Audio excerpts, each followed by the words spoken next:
ketikers semua yang ada di Indonesia. Kembali lagi bersama saya di Ketik Ketok. Asik. Kali ini saya kedatangan tamu narasumber yang memang luar biasa sekali. Trisman. Oke. Sehat, Bro? Sehat. Assalamualaikum warahmatullahi wabarakatuh. Gimana kabarnya hari ini? Alhamdulillah selalu baik Sehat. dan luar biasa. Kudu sehat atau kudu sehatnya. Wah, Pandemi kumaha pandemi. Pandemi membuat kita ripuh, tapi tidak ada alhamdulillah segala sesuatunya bisa di jalan perlahan-lahan pasti. Nu penting mah dompet keusi. Oh, eta pisan. Udah divaksin belum sekarang? Alhamdulillah udah. sudah. Satu kali, dua kalinya. Yang ketiga belum? Belum. Oh, belum. Saya juga belum. Nanti akan ada. Karena yang pertama yang kedua saya punya kehormatan. Kenapa? Divaksin kloter seniman. Gaya nggak? Gue nggak jadinya seniman. Berarti saya keanggap seniman gitu. Bentar. Trisman ini salah satu seniman. Nah, padahal bukan seniman. Jawa Barat. Saya mah seniman Jawa Barat, seniman teater, terus kabaret juga gitu. Saya akan membahas tentang soal si kabaretnya gitu. Tapi sebelumnya saya mau bahas dulu soal si teater. Apa sih teater itu, Pak? Teater itu sebuah tempat pertunjukan. Masa nggak tahu sih, Pak? Seni teater maksudnya. Itu seni teater itu adalah sebuah pertunjukan keaktoran. Keaktoran. Gitu. Gitu. Berarti kayak acting kayak gitu. Gitu. Terus stand up itu teater juga enggak? Stand up itu masuk ke teater. Masuk teater. Sih, terus Kang itu Trisman. kalau di ini tuh ini ya, apa namanya tuh dialog ya? Hah? Dialog. Oh, lebih ke dialog ya. Ini teater dia dialog ya. Dia Dia juga menampilkan sebuah seni teater gerak sama teater ini ya, sama dialog ya. dialog ya. Masuk itu. Itu berat gak kalau misalkan proses latihannya gitu? Saya bukan stand up komedian, Pak. Enggak, maksudnya untuk berlatih teater dan kabaret. Ya enggak, berat juga sih. Heeh. Yang berat itu ketika kalau lagi keinginan tidak mau latihan itu berat. Oh, itu sama. Tapi kalau niatnya diringanin mah ringan aja semuanya juga ya. Iya. Terus punya grup sama ini? Saya udah nggak punya grup, saya sekarang independen. Dulu itu di SMA, Pak. Dari SMP, SMA, gitu. SMA Negeri 19 Bandung. Di situ ada sebuah sanggar namanya Pondok Teater dan Kabaret 19. Dog teater dan Pondok Teater dan Kabaret Pondok 19. teater kirain dog. Itu pendirinya Sorry. ada beberapa public figure, di antaranya Aming Sugandi, Ya. Aming, terus Santal Della Concetta. Ya. Tahu nggak siapa? Tahu? Ya, dia senior. Siapa? Santal Della Concetta itu broadcaster. Iya. Bukan broadcaster ya sebutnya ya, news anchor ya. News anchor di anchor. sebuah televisi swasta. Oh, gitu Itu ya swasta. Terus juga ada Meisya Siregar. Bisa Siregar. Meisya Siregar itu dari Potret 19. Dan saya kebetulan kan tahu kekabaretan tuh dari SMP. Dari ada seorang almarhum yang kebetulan tetangga senior dari sanggar yang lain yaitu. Tar. Ini sedih nggak? Ceritanya sedih nggak? Iya lumayan sedih sih. Ini mau ceritakan sejarah saya Ya, masuk silakan. ke dunia pertunjukan ya. Di kekabaretan gitu. Ya. Namanya Stepu. Stepu itu apa? Studio Teater Puragabaya, studio. SMA Puragabaya. Oke. Nama sanggarnya Stepu. Iya. Nah, saya kebetulan tetanggaan sama yang namanya Bang Obur. Siapa itu? Ya itu senior kabaret Bandung kebetulan. Gitu. Beliau meninggalkan kita kemarin karena sakit. Udah kita ya. Bulan yang lalu lah. Terus beliau mengenalkan dengan dunia kabaret. Terus dia tuh kan karena asalnya di RW ya. Di RW kepanitiaan 17-an terus saya tuh pengen belajar yang kini gitu. Hayang belajar Sunda Indonesia enggak apa-apa ngobrol di sini. Enggak apa-apa santai. Boleh. Mana ke mau misalkan saya translate ke Indonesia ya. Kamu kalau mau belajar kekabaretan, teateran itu tuh di Dago SMA 18. Oh, gitu. 18 mau SMA hiji. SMA hiji juga ada namanya teater Teater itu anak hiji teh. SMA hiji. Karena kan yang deket ya, SMA yang deket ya waktu itu. Memang waktu dulu juga ada SMA 11, SMA 6, ya, SMA 7. Ya. Nah, kebetulan karena saya deket di lingkungan ya deket lah gitu ke Dago, mun teh SMA hiji, SMA 18. Makanya saya waktu SMP pengen ke SMA-nya ke 19. Dan saya SMA tujuannya bukan sekolah. Apa tuh? Untuk kekabaretan. Buset dah. Serius. Serius, Pak? Serius. Ini mah for your information. Saya pernah sakit untuk tidak masuk sekolah, tapi ketika ekskulnya masuk. Oh gitu. Gitu, dan di situ saya belajarnya mulai dari anak ya anggota muda masuk ke pengurus grup, terus udah mau pas alumni saya jadi pelatih. Oh. Gitu. Jadi pelatih di SMA 19, terus saya masuk ke Sanggar Anka Adika Production. Sanggar di situ binaannya Kang Anton Yustian. Kang Anton Yustian dan beliau juga adalah termasuk legenda kabaret Bandung lah gitu ya. Oh, ya di antara dari Padiangan, ada kan legenda kabaret mah Padiangan. Ya. Padiangan, terus beliau juga Kang Anton yang termasuk pendiri teater anak lah di Kota Bandung ya. Kang Anton itu. Nah, saya ikut ke situ, terus masuk di AAP, Anka Adika Production. Ya. Di situ belajar juga manajerial, bagaimana menjual pertunjukan ke anak-anak SMA.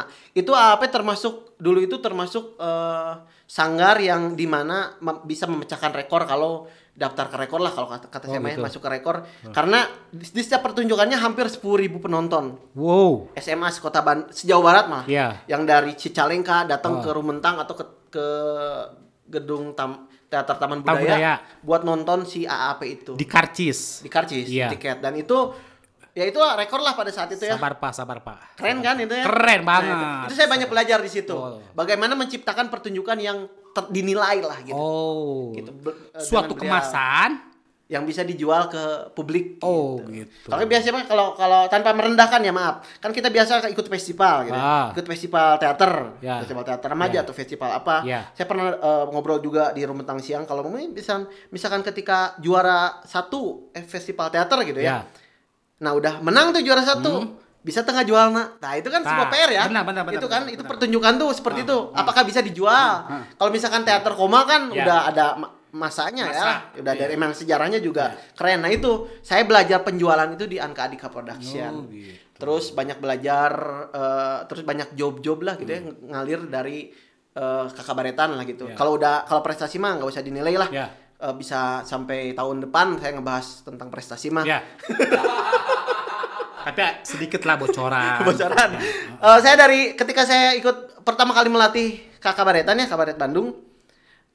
Kalau yang belum tahu, Kabaret Bandung itu adalah pertunjukan drama dengan apa namanya tuh? Dengan audiovisual playback gitu. Iya. Tapi kalau dari Perancisnya mah kan sebuah pertunjukan yang menghibur saja di pentas kafe ya. Kayak opera gitu. Ya, kabaretnya di Perancis itu sejarah kabaretnya. Tapi ketika dibawa ke Bandung sama tim nah itu sejarah juga Kabaret Bandung. Masuk diolah sama Padiangan, jadilah Kabaret Bandung. Oh, berarti sama Padiangan itu di tahun 90-an ya. 80-an 90-an. Beliau para senior ini disebut legenda kabaret Bandung, Padiangan itu ya. Kita sebut Padiangan Kabaret.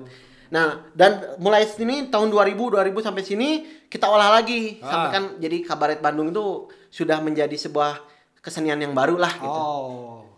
Gitu. Saya belajar di situ, menang job duit didinya, menang jodoh didinya. Kala. Yang membuat tertarik terhadap si seni itu sendiri kabaret ya. Kabaret apa gitu yang menyebabkan menarik ya, kamu tertarik gitu. Unik bodor. Tuh band gitu, tuh unik band. Dan bodor sih. Tuh main calung atau naon gitu. Calungnya bodor ya. Bodor. Gitu. Unik dan bodor sih. Bodor. Dan mungkin latihannya saya ngeliat tuh waktu pertama kali tuh karena proses latihannya gitu. Yang sama si Bang Obung itu, Bang Obur itu proses latihannya lila gitu. Pas pertunjukan emang 15 menit gitu.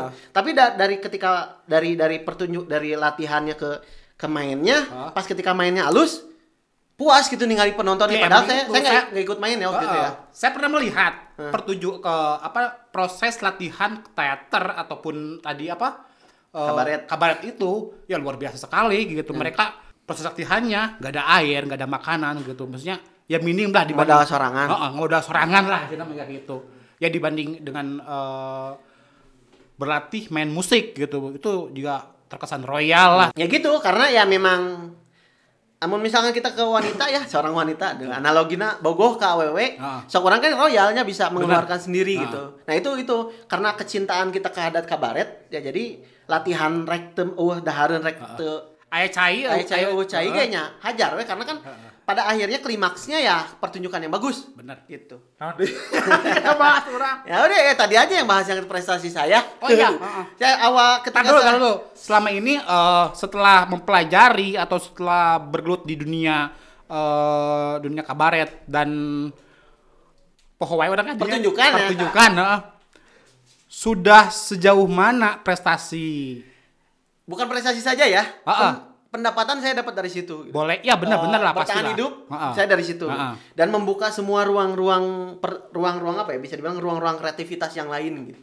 Terus gitu. link juga ya, alhamdulillah saya bisa bekerja di sebuah taman hiburan juga karena kabaret. Saya di luar biasa. Sebut saja Trans Studio Bandung. Terus Bandung, terus saya di Kampung Gajah. Kampung Gajah pernah.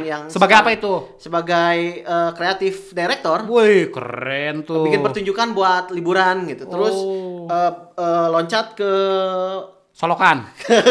ke kota berikutnya adalah kota Jogja. Itu ngapain di Jogja Bay Water Park. Jadi kreatif director, jadi producer show ya.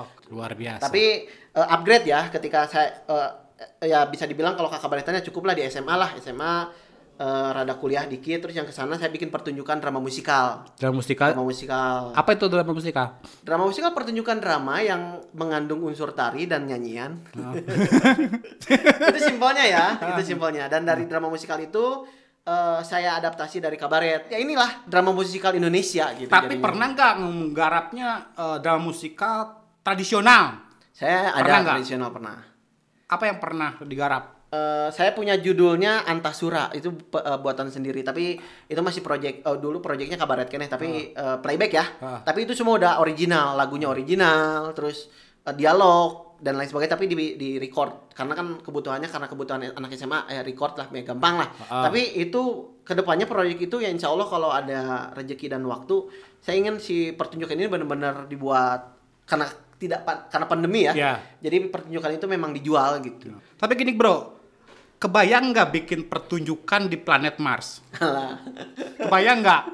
Kebayang sih. Hah? Kebayang nggak? Kebayang nggak ada yang nonton. Duitnya juga gede berarti. Gede.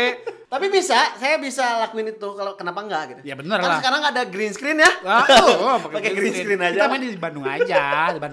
Paling di Margahayu. Di Jalan Mars bisa. Kira-kira itu dari hasil kabaret udah beli apa aja? Alhamdulillah kebeli motor. Alhamdulillah ya. Motornya memang sih masih miniatur ya. Miniatur tapi bisa dipakai lah buat anyang-anyangan. Ya bisa kebelilah semua. Saya nikah juga kan karena pertunjukan juga gitu. Jadi jangan takut kalau misalkan kalian punya cita-cita ataupun apa, silakan aja, terusin aja. Gali potensi kalian gitu. Keuyeng deh non. Ulak keok memang dipacok tak eta. Mun keyang kudu dipanteng. Nah. Podo ieu eta. Mun keyang tantu pareng. Tah mun keyang tantu pareng. Ulak keok memang dipacok eta. Filosofina. Eta. Tanya lagi dong. Saya pengen ditanya, saya tuh orangnya pengen ditanya, kalau ditanya pasti kepancing kan. Selama ini udah melatih kemana aja? Melatih gitu. Ya tentunya SMA 19 ya. 19. Kayak misalkan ada Kang pengen dilatih itu bisa kayak SMA 12, SMA 6 ya saya ikut terlibat di situ gitu ya. Alhamdulillah lah mereka kan ada uang kadedeh ya. Kan kesang yang berarti dapat ya. Lucur ya gitu. Bahkan instansi pemerintahan juga saya bisa. Pernah melatih harimau enggak? Kalau harimau belum sih. Saya sama paling baru keyep saya. Keyep. Dilatih maju aja sih. Cik maju dari sini ke sini enggak bisa. Kabaret termasuk teater rakyat bukan? Bukan, teater urban maksudnya. Urban Karena kan pembaruan itu pembaruan ya. Ya. Urban orang Bandung. Ember. Urban Kang Roni, Kang Elvi. Udah oke. Ya maksudnya urban tuh ya urbanik ya. Jadi apa namanya? Itu akan selalu baru gitu pertunjukan itu karena kan modernisasi itu. Ya, luar biasa. Apa sih? Itu waktu. Durasi. Pertunjukannya akan selalu mengikuti zaman lah. Ya, betul. Dulu saya pertunjukan ya kabaret gitu, lip sync doang gitu dengan lagu, potongan lagu. Sekarang kan karena sudah adanya hak cipta, jadi si lagunya bikin sendiri gitu kan. Terus bukan hanya sekedar pertunjukan seni keaktoran, tapi kan kadang juga saya masukin, nah ini ya alhamdulillah ya karena saya orangnya atelan gitu ya. Saya ketika saya belajar sama orang sulap, saya masukin seni sulapnya. Ada itu. Ada seni. Kenal sama orang-orang akrobat, saya masukin akrobatnya. Jadi pertunjukan ini yang memang jadi beragam. Nah itulah, ya sudah nggak apa-apa lah. Namanya juga buka-bukaannya. Karena itulah saya selalu memenangkan festival. Gitu ya. Ya alhamdulillah lah. Mun teu juara hiji, juara umum. Berarti intinya kudu segala bisa, Bro. Benar tuh. Betul. Nah, yang terakhir kesan pesan kepada para generasi. Ya, hargailah sekecil apapun kemampuan kamu, hargailah. Karena bagaimanapun harga itu akan naik. Iya, betul. Gitu sih, gitu. Anda misalkan tukang tatalu di di bangku ke SMA jadi tukang nabeh gitu kan. Benar. Gitu. Oke. Cukup sih gitu. Keren. Nggak rame. Pokoknya keren. Saya pengen lagi ditanya, pengen ditanya lagi. Nggak cukup saya di situ. Ngesan, Bro. Enggak, masih bisa lah. Ngesan. Sudah kalau gitu. Jangan lewatkan ketik ketok. Ketak ketik.